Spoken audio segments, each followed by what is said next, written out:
بسم الله الرحمن الرحيم. طه ما أنزلنا عليك القرآن لتشقى إلا تذكرة لمن يخشى تنزيلا ممن خلق الأرض والسماوات العلا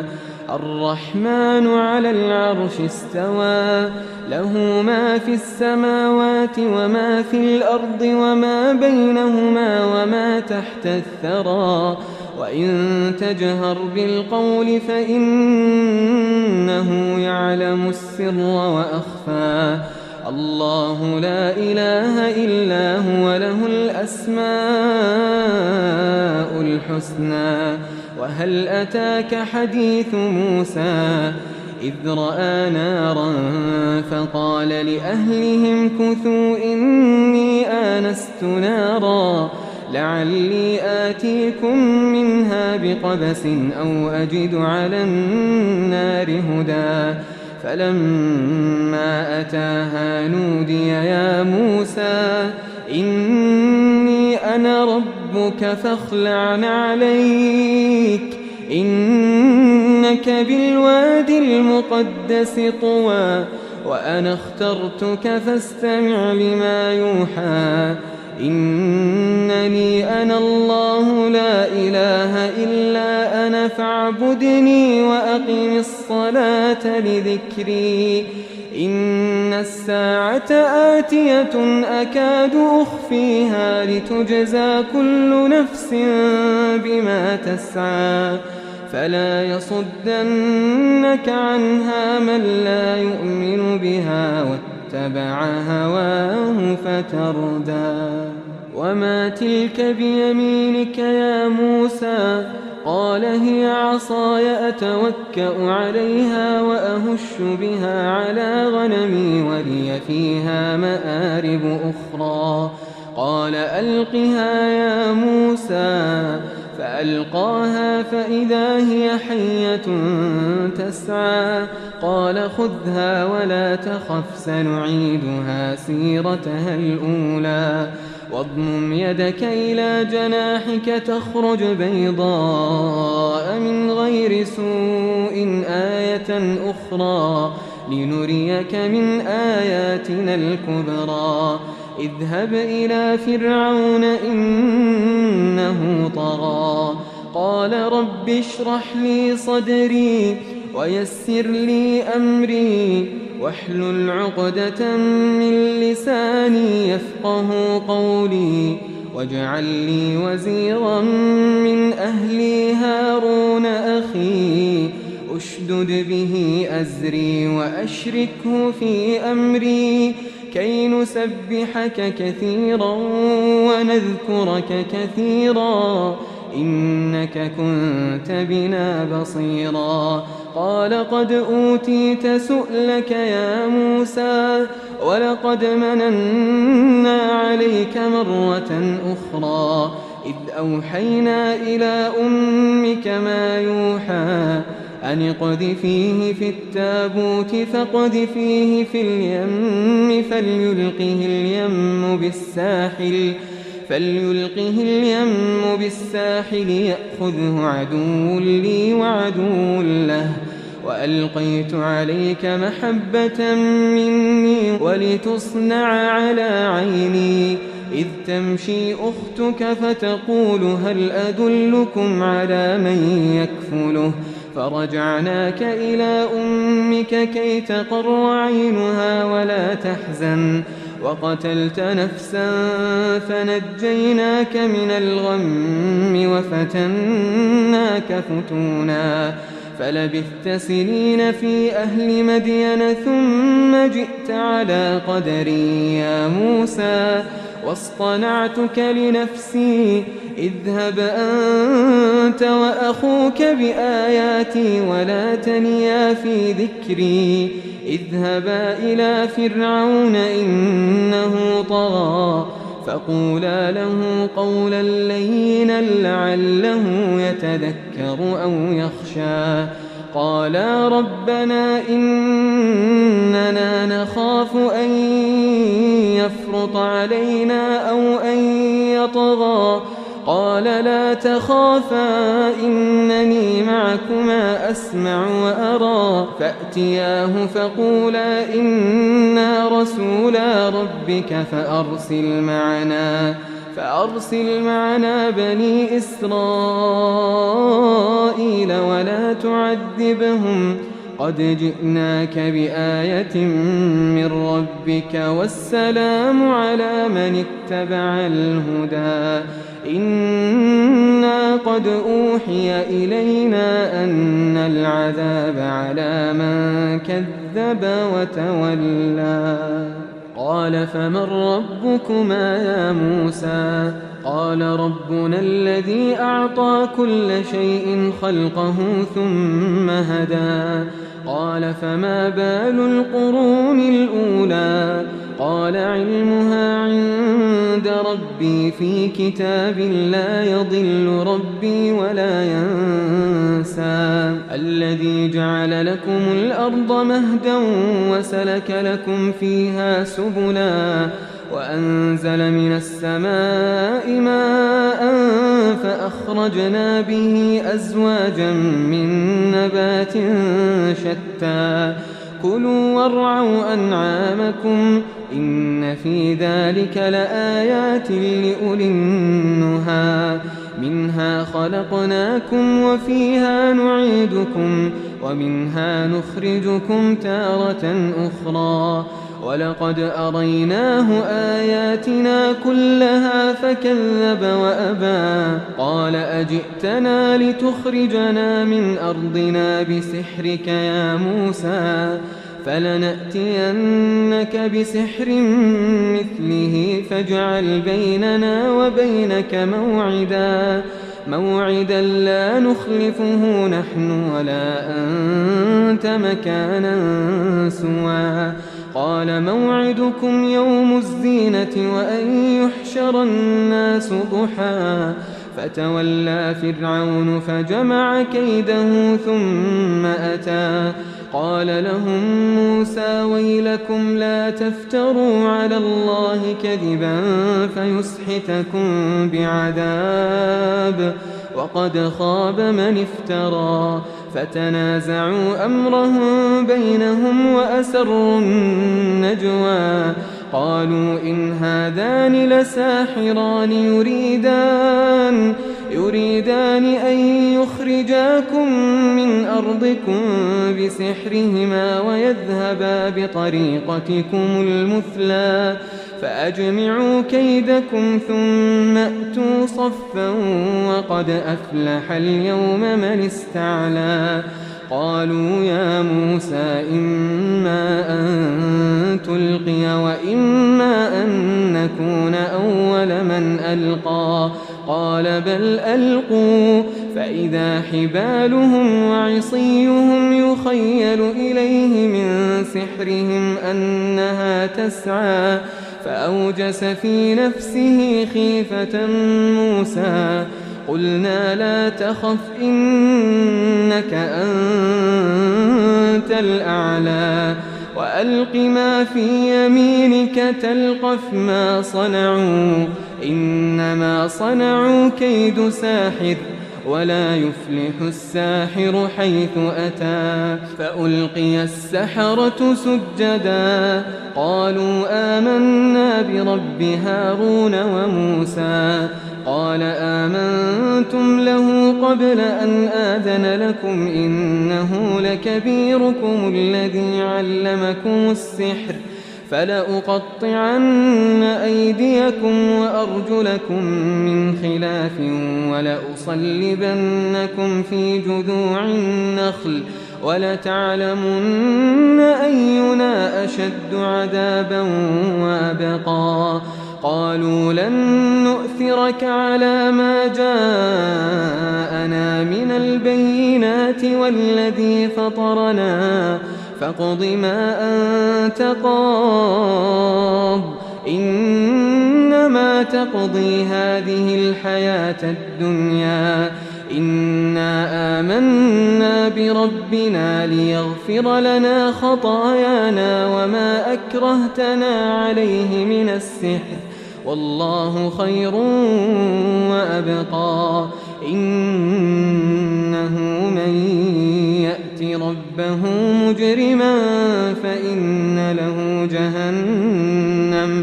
فإن له جهنم لا يموت فيها ولا يحيا ومن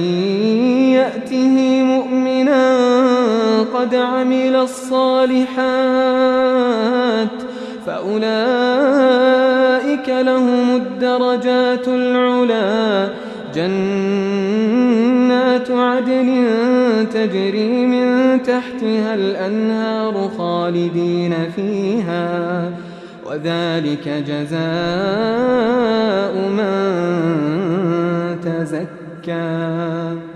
ولقد أوحينا إلى موسى أن أسر بعبادي فاضرب لهم طريقا في البحر يبسا لا تخاف دركا ولا تخشى فأتبعهم فرعون بجنوده فغشيهم من اليم ما غشيهم وأضل فرعون قومه وما هدى يا بني إسرائيل قد أنجيناكم من عدوكم وواعدناكم جانب الطور الأيمن ونزلنا عليكم المن والسلوى كلوا من طيبات ما رزقناكم ولا تطغوا فيه فيحل عليكم غضبي ومن يحلل عليه غضبي فقد هوى وإني لغفار لمن تاب وآمن وعمل صالحا ثم اهتدى وما أعجلك عن قومك يا موسى قال هم أولئك على أثري وعجلت إليك رب لترضى قال فإنا قد فتنا قومك من بعدك وأضلهم السامري فرجع موسى إلى قومه غضبان أسفا قال يا قوم ألم يعدكم ربكم وعدا حسنا أفطال عليكم العهد أم أردتم أن يحل عليكم غضب من ربكم فأخلفتم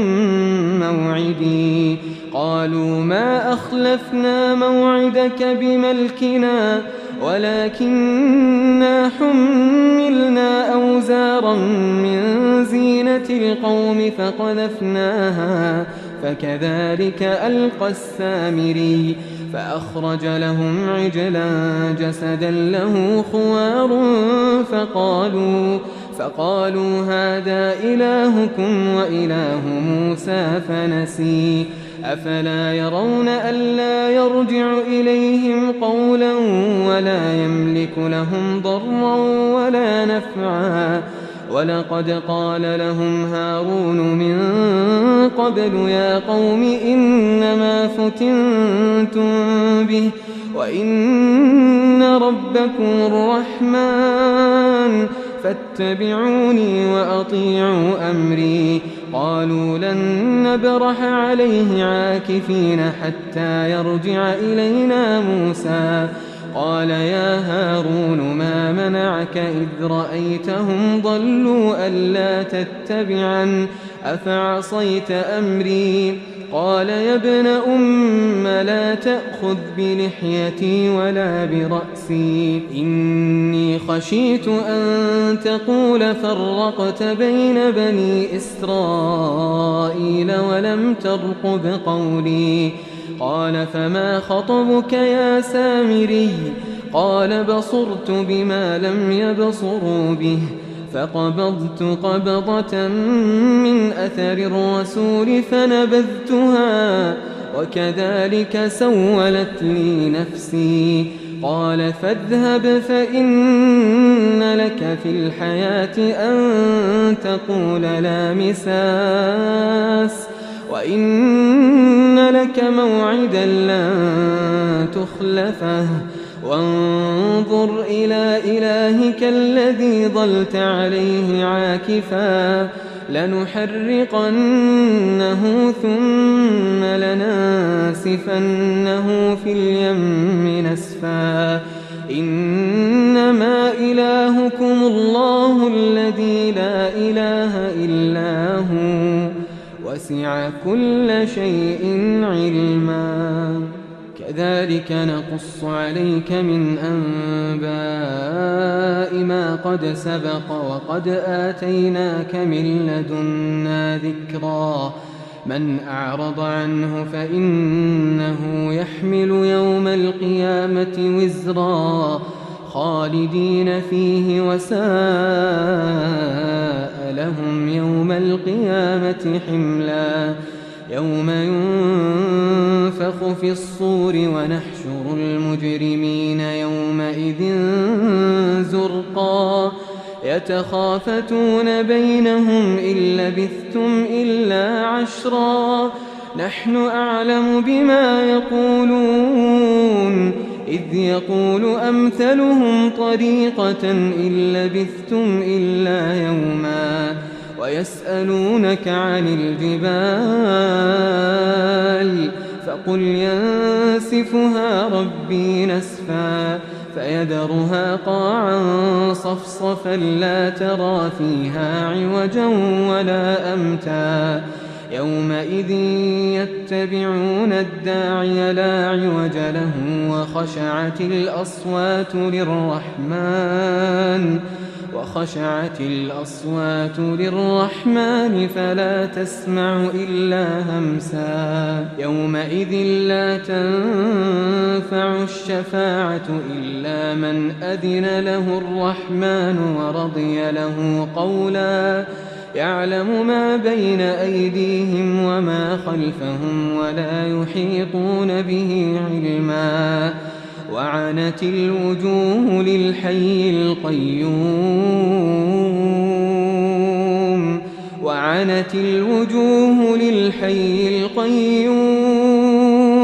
وقد خاب من حمل ظلما ومن يعمل من الصالحات وهو مؤمن فلا يخاف ظلما ولا هضما وكذلك أنزلناه قرآنا عربيا وصرفنا فيه من الوعيد